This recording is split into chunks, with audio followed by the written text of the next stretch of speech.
स्वागत है आपके अपने YouTube चैनल GNP जोन में। दोस्तों, आज का वीडियो हमारा गवर्नर एवं गवर्नर जनरल से संबंधित है। गवर्नर एवं गवर्नर जनरल से जुड़े हुए प्रश्नों को समझने से पहले थोड़े से हम इसके पिछले बैकग्राउंड को समझ लेते हैं, इसके पीछे का इतिहास क्या था।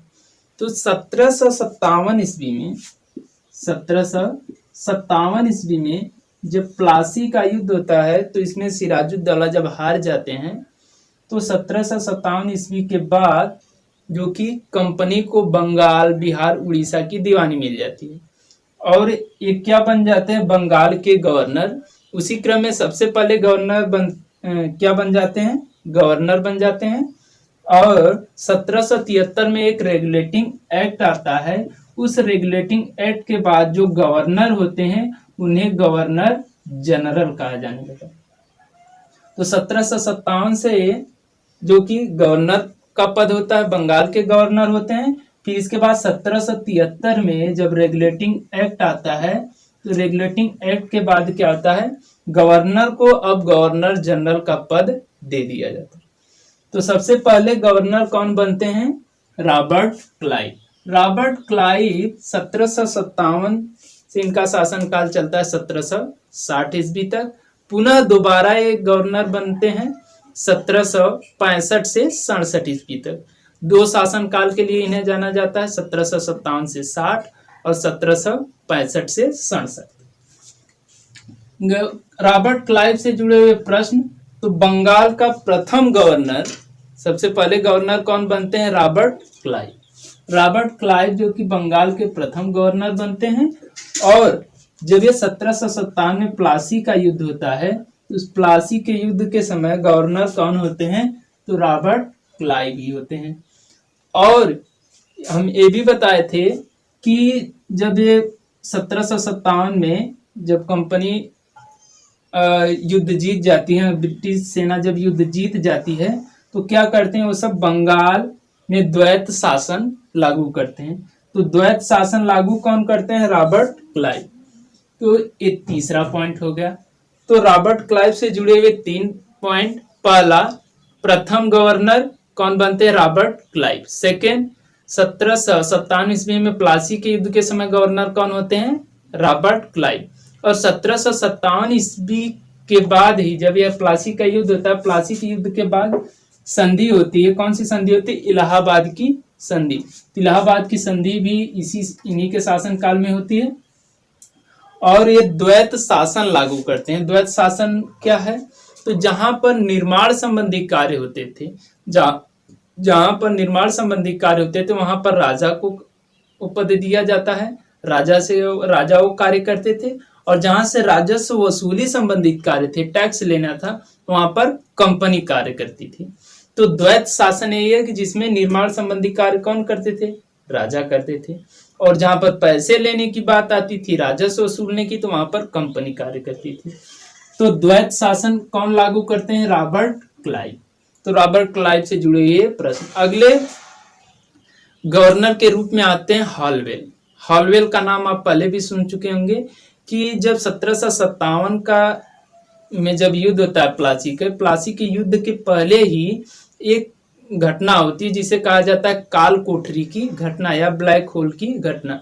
ब्लैक होल की घटना किसके साथ घटित होती है, तो बंगाल के नवाब सिराजुद्दौला। तो उस ब्लैक होल की घटना का विवरण कौन देते हैं, तो हॉलवेल नामक एक व्यक्ति देते हैं। और यही हॉलवेल आगे चलकर क्या बन जाते हैं, बंगाल के गवर्नर बन जाते हैं। तो हॉलवेल 1760 ईस्वी में गवर्नर बनते हैं। और इनसे जुड़ा हुआ एक कौन सी घटना है, तो ये काल कोठरी की घटना। ब्लैक होल की घटना का विवरण कौन देते हैं, हॉलवेल देते हैं। इसके बाद अगले गवर्नर के रूप में आते हैं वेंसी टार्ट। वेंसी टार्ट का शासनकाल 1760 से 65। इसके बाद वेरेलस के बाद कर्टियार। याद कीजिए 60 से 65 के बीच में 1764 आता है। और 1764 ईस्वी में ही क्या होता है, बक्सर का युद्ध होता है। तो बक्सर के युद्ध के समय गवर्नर कौन होते हैं, तो वेंसी टार्ट गवर्नर होते हैं। और हालांकि इस युद्ध में जो सेनापति होते हैं हेक्टर मुनरो होते हैं, लेकिन गवर्नर कौन होते हैं? वेंसी टार्ट होते हैं। इसके बाद वेरेलस के बाद कर्टियार के बाद वारेन हेस्टिंग का शासन काल चलता है 1772 से 85। वारेन हेस्टिंग जो कि अंतिम गवर्नर होते हैं और प्रथम गवर्नर जनरल होते हैं। क्यों? क्योंकि 1773 में, अभी बताया से 1773 में रेगुलेटिंग एक्ट आता है और जो गवर्नर होते हैं उन्हें अब क्या कहा जाने लगा? गवर्नर जनरल कहा जाने लगा। तो प्रथम गवर्नर जनरल कौन होते हैं? Warren Hasting. और इसके बाद जो द्वैत शासन रॉबर्ट क्लाइव द्वारा लागू किया गया था, उस द्वैत शासन को वारेन हेस्टिंग क्या करते हैं? समाप्त कर देते हैं। तो द्वैत शासन लागू कौन करते हैं? Robert Clive. समाप्त कौन करते हैं? Warren Hasting.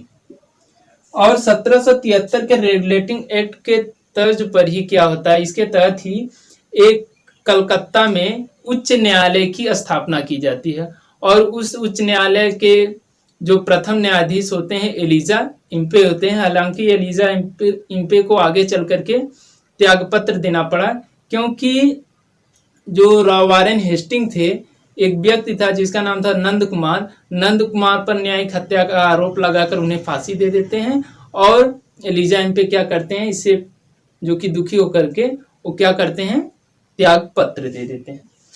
तो वारेन हेस्टिंग प्रथम गवर्नर जनरल द्वैत शासन को समाप्त करते हैं और 1774 में उच्च न्यायालय की स्थापना करते हैं। यह उच्च न्यायालय स्थापित कहाँ होता है? कलकत्ता में। कलकत्ता में एक उच्च न्यायालय की स्थापना की जाती है और उस उच्च न्यायालय के प्रथम न्यायाधीश कौन होते हैं? तो एलिजा इम्पे। और 1784 ईस्वी में एशियाटिक सोसाइटी की स्थापना होती है। एशियाटिक सोसाइटी क्या है? तो एशियाटिक सोसाइटी में जो कि ऐतिहासिक इमारतें होती हैं, इनका परीक्षण होता है। मतलब इन्हें एक सार्वजनिक कर दिया जाता है। ऐतिहासिक, जैसे आजकल देखे होंगे कि जो भी ऐतिहासिक इमारतें हैं वो गवर्नमेंट के अंडर में रहती हैं। तो एशियाटिक सोसाइटी की स्थापना कब होती है? 1784 ईस्वी में। और उस समय गवर्नर जनरल कौन होते हैं? तो वारेन हेस्टिंग। और इसके बाद जब ये वारेन हेस्टिंग न्यायिक हत्या का आरोप लगाकर नंद कुमार को फांसी देते हैं, तो जब ये इंग्लैंड पहुंचते हैं तो इन पर क्या लगाया जाता है? महाभियोग लगाया जाता है। तो महाभियोग लगाया जाता है वारेन हेस्टिंग पर, और हालांकि आगे चलकर इन्हें मुक्त कर दिया जाता है इससे। तो किस गवर्नर जनरल पर क्या महाभियोग लगाया जाता है? तो वारेन हेस्टिंग। और ये जो रॉबर्ट क्लाइव ये आत्महत्या कर लेते हैं। क्या कर लेते हैं? आत्महत्या कर लेते हैं। यहाँ पर ये रॉबर्ट क्लाइव आत्महत्या करते हैं और इन पर क्या लगाया जाता है? महाभियोग लगाया जाता है। और इसके बाद जो कि अगले गवर्नर जनरल के रूप में आते हैं कॉर्नवालिस। यहाँ पर वारेन हेस्टिंग क्या करते हैं? देखिए, ये बहुत अच्छे कार्य करते हैं, जैसे द्वैत शासन को समाप्त करते हैं और इन्हीं के शासनकाल में उच्च न्यायालय की स्थापना होती है, एशियाटिक सोसाइटी बनती है। तो ये क्या करते हैं? वारेन हेस्टिंग जन प्रशासन की नींव डालते हैं और उसी जन प्रशासन की नींव को आगे चल करके कॉर्नवालिस द्वारा काफी ज्यादा उसे मजबूत कर दिया जाता है, जिस वजह से कॉर्नवालिस को सिविल सेवा, पुलिस सेवा का जन्मदाता माना जाता है। कॉर्नवालिस को सिविल सेवा एवं पुलिस सेवा का जन्मदाता माना जाता है। कॉर्नवालिस से जुड़ा हुआ अगला पॉइंट है अस्थाई बंदोबस्त। अस्थाई बंदोबस्त पिछले वीडियोस में हमने बताया था कि अस्थाई बंदोबस्त को लागू कौन करते हैं? कॉर्नवालिस। अस्थाई बंदोबस्त क्या है? तो एक लैंड टेन्योर सिस्टम है जिसमें जो कि भू राजस्व वसूला जाता है और इसमें 1/11 भाग जो कि जमींदार को रखना था और 10/11 भाग कंपनी को देना था। और इस व्यवस्था को लागू कौन करते हैं? कॉर्नवालिस। और इस व्यवस्था के जो निर्माता होते हैं तो वह होते हैं सर जॉन शोर होते हैं। सर जॉन शोर इसका निर्माण करते हैं और लागू कौन करते हैं? कॉर्नवालिस। और यही सर जॉन शोर अगले गवर्नर जनरल के रूप में आते हैं। तो अस्थाई बंदोबस्त लागू कौन करते हैं? कॉर्नवालिस। कॉर्नवालिस क्या करते हैं? दास प्रथा पर रोक लगाते हैं। दास प्रथा पर रोक लगाते हैं। हालांकि दास प्रथा को पूरी तरह से समाप्त कौन करते हैं? तो एलन बरो करते हैं। लेकिन दास प्रथा पर रोक कौन लगाते हैं? तो दास प्रथा पर रोक लगाते हैं कॉर्नवालिस। और कॉर्नवालिस क्या करते हैं कि एक कॉर्नवालिस संहिता बनाते हैं, जिसे कॉर्नवालिस कोड के नाम से भी जाना जाता है। इसमें उन्होंने क्या किया था कि जो न्याय संबंधी कार्य थे उन्हें अलग कर दिया गया और प्रशासनिक कार्य को अलग कर दिया गया। मतलब इन दोनों शक्तियों का विभाजन कर दिया गया। तो कॉर्नवालिस संहिता कौन लाते हैं? कॉर्नवालिस लाते हैं। इसमें क्या होता है? तो कॉर्नवालिस संहिता में शक्तियों का विभाजन हो जाता है, बंटवारा हो जाता है। न्यायिक व्यवस्था अलग हो जाती है, प्रशासनिक व्यवस्था अलग हो जाती है। और इसके बाद कॉर्नवालिस क्या करते हैं? भ्रमण करने वाले न्यायाधीश नियुक्त करते हैं। भ्रमण करने वाले न्यायाधीश 4 उन्होंने नियुक्त किए थे। 3 को उन्होंने बंगाल में नियुक्त किया और 1 बिहार में।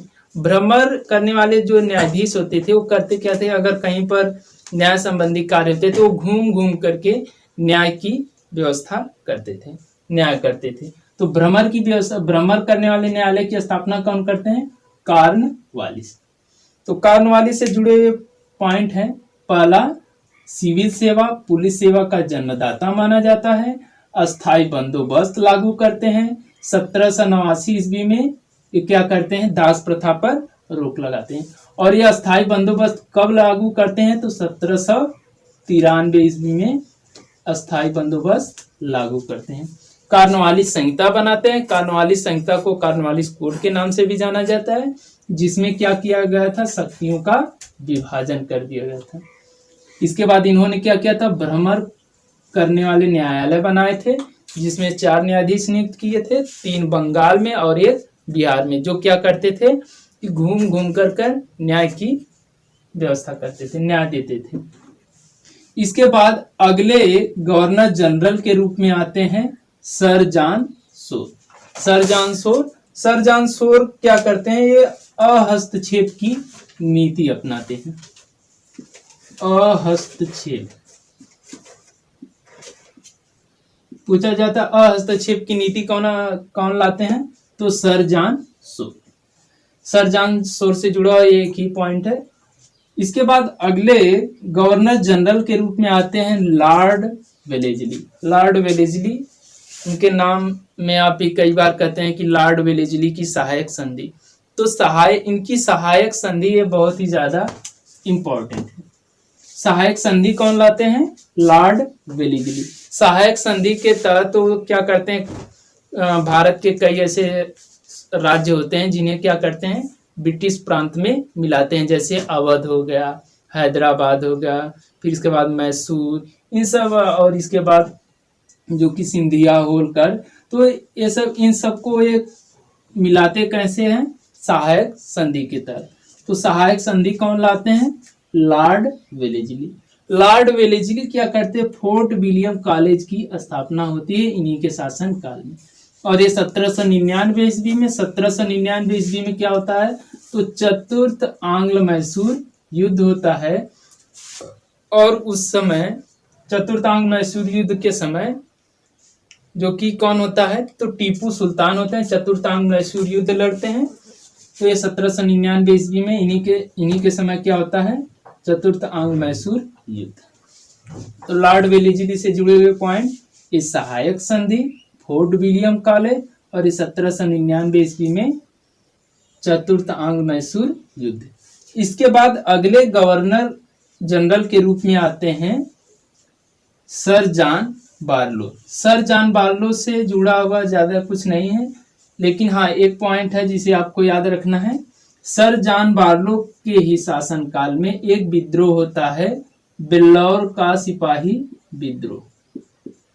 वेल्लोर का सिपाही विद्रोह। वेल्लोर का सिपाही विद्रोह कब होता है? 1806 ईस्वी में। उस समय गवर्नर जनरल कौन होते हैं? Sir John Barlow. इसके बाद अगले गवर्नर जनरल के रूप में आते हैं लॉर्ड मिंटो, इनका शासनकाल होता है 1807 से 1813 ईस्वी तक। और लॉर्ड मिंटो का नाम आप जानते होंगे कि लॉर्ड मिंटो और राजा रणजीत सिंह जी के बीच एक संधि होती है। कौन सी संधि होती है? अमृतसर की संधि। तो इन्हीं जब ये गवर्नर जनरल होते हैं तो उस समय कौन सी संधि होती है? अमृतसर की संधि। इसके बाद अगले गवर्नर जनरल के रूप में आते हैं लॉर्ड हेस्टिंग।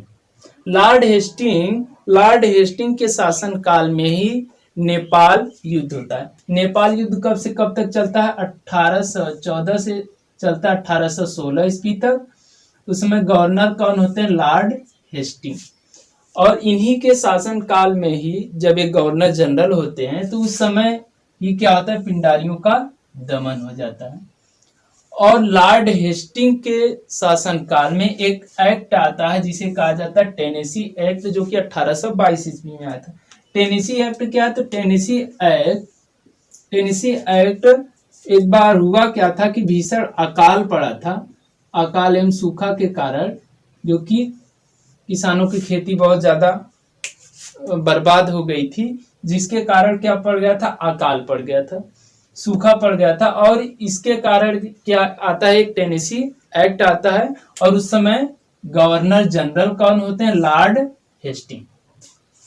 और 1799 ईस्वी में एक प्रेस पर प्रतिबंध लगा दिया जाता है। प्रेस पर प्रतिबंध लगाया जाता है 1799 ईस्वी में। और उस प्रेस के प्रतिबंध को ये क्या करते हैं? समाप्त कर देते हैं। वर्नाकुलर प्रेस एक्ट की बात नहीं हो रही यहाँ पर, नॉर्मल एक प्रेस एक्ट की बात हो रही।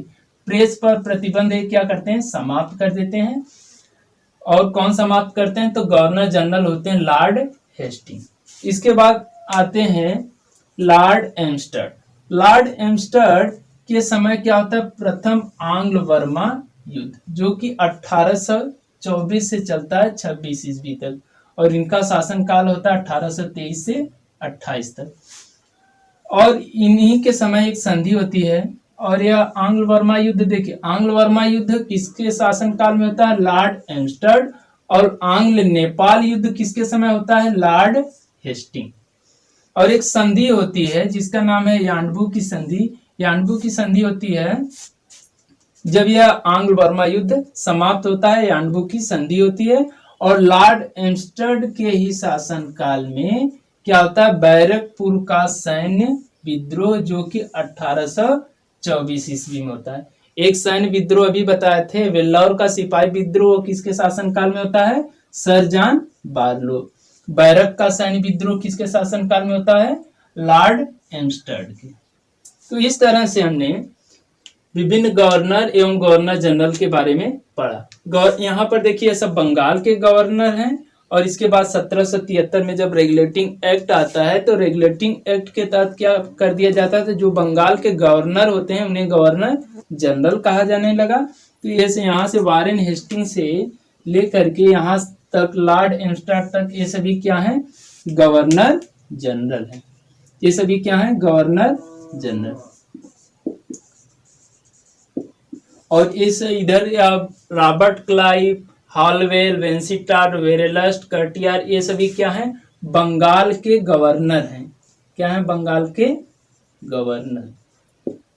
तो बंगाल के प्रथम गवर्नर रॉबर्ट क्लाइव, बंगाल के अंतिम गवर्नर वारेन हेस्टिंग, बंगाल के प्रथम गवर्नर जनरल वारेन हेस्टिंग।